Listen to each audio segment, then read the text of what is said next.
aniga oo magacayga qadan hoodo maxamed cismaan ahna ganacsato runaha aad iyo aad waxaan u salaamayaa bahweynta xisbiga wadani meel kasta dunida dacaladeeda ka joogan xisbiga isku bahaystay walaalnimada qabyaalad reebka horumarka Soomaaliland ictiraaf doonka aad iyo aad baan idinku mahadnaqayaa soo dhaweynta maanta soo dhaweyseen xisbiga dadkiisa sida u jecel ayuu shacabkuna jeclaadaa anigoon madax ka ahayn xisbiga haddana sida madaxweynaha la soo dhaweeyay ma sha Allah waan aad iyo aad baan idinku mahadnaqayaa waxaan salaamayaa gudoomiyaha xisbiga wadani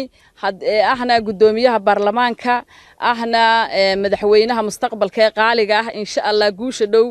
aanu sugayno iyo marwada koowaad Farduus Qaali oo saaxiibada aad baan ugu mahadnaqayaa waxaan leeyahay Soomaaliland guul wadani Soomaaliland wuxuu u horseedayaa guul walaaltinimo qabyaalad la'aan horumar daacad gacmaha oo la isqabsado waxaan leeyahay reer wadani meel kastan joogno waxaan ku soo biirinayaa kelmad qof kasta wadani marka lagu yiraahdo qolama tahay reer wadani ayaa tahay wadani saasa guul lagu gaadhaa aan gacmaha isqabsano Soomaaliland waa mid hamidowdo anigu run ahaantii xisbiga wadani 4 biloodba waan ahaa balse maanta waxaan cadeynayaa inaan ahay xisbiga wadani sababta aan xisbiga wadani ugu soo biiray ahayd runtii siyaasadda ma jecli kulmiyaan in badan la soo halgamay 2010kii waxaan ahaa gudoomiyaha garabka haweenka ee UK markii uu kulmiya soo baxay anigu dib xisbi dambe ma galin mana oranayo xisbigan ka soo diga rogtayo xisbi markaas ay ugu dambeysay markay sidaas dhacdeen xisbiga ku soo guuleysanay haddana waxaan isiri maanta markaan arkay wadani waxaan si qaadanay maadaama maalintii hore kulmiye la soo halgantay aad ka halgamaysay garabka siilaanyo bal maantana garabka caruurta eego ha ka hadhinay qoladani waa midigtii iyo bidixdii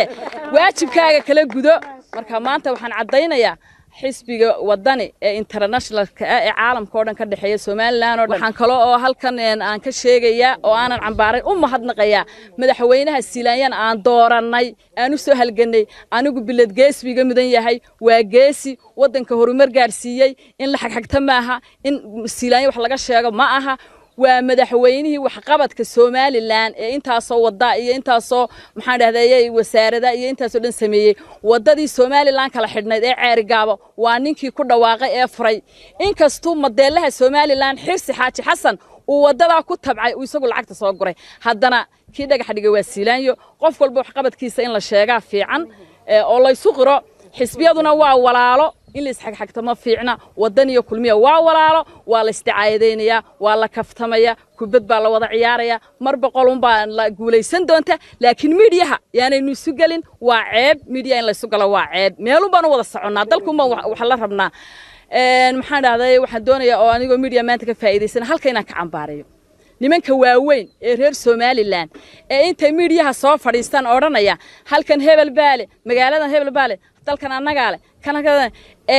maxaan dhahday caytamaya halkii iyagoo cirrada dadka isugu soo jiidi lahayn caytamaya horta hadii la qof walba yiraahdo magaaladan anaa leh de Soomaaliland waxba isu noqon mayso wala kala tagaya waxaan ogahay Hargeysa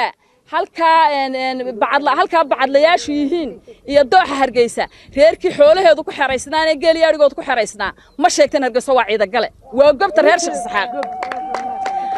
waxaan kale halkan ka cambaaraynayaa dadka eriyanaya saddexda shirkadood shirkadda Dahabshiil iyo Telesom iyo Home iyo Cable-ka saddexda shirkadood ee Soomaaliland ku nooshahay ee ku dhaqdhaqaaqaysa weeye abaaraha iyaga caawiya wadooyinka iyaga caawiya dhakhaatiirta iyaga caawiya maxaa idinku saliday shirkadaheena waaweyn Telesom iyo Dahabshiil waaba number 1 Telesom hadaan jirin maxaa lagu hadlaa maxamar bayn waxaan ku hadalka ka doon lahayn Djibouti waad aqli gaabantiin oo dalka hoos u celinaysa marka shirkadaha haysataan ya waxaas waa ceeb shirkadaheena aan ku faraxno ganacsigeena aan ku faraxno qofka wax haysta wadanka horumar ku soo kordhiya waa in lagu farxamaa in lagu xaqabataan in wadanka waa la idinka yaacaya hadii kale dadka ku soo dhaweeya wadanka oo ganacsatada soo dhaweeya oo tijaarta soo dhaweeya oo shirkadaha daaya marka waxaan leeyahay Soomaaliland waa mid hal midoobo meel baa lagu wada socdaa Soomaaliland waa mid baan leeyahay waa walaalo daraf ilaa daraf guul Soomaaliland xornimadiyo soo dhow ixtiraaf wadanina guul waa kii Soomaaliland hag lahaa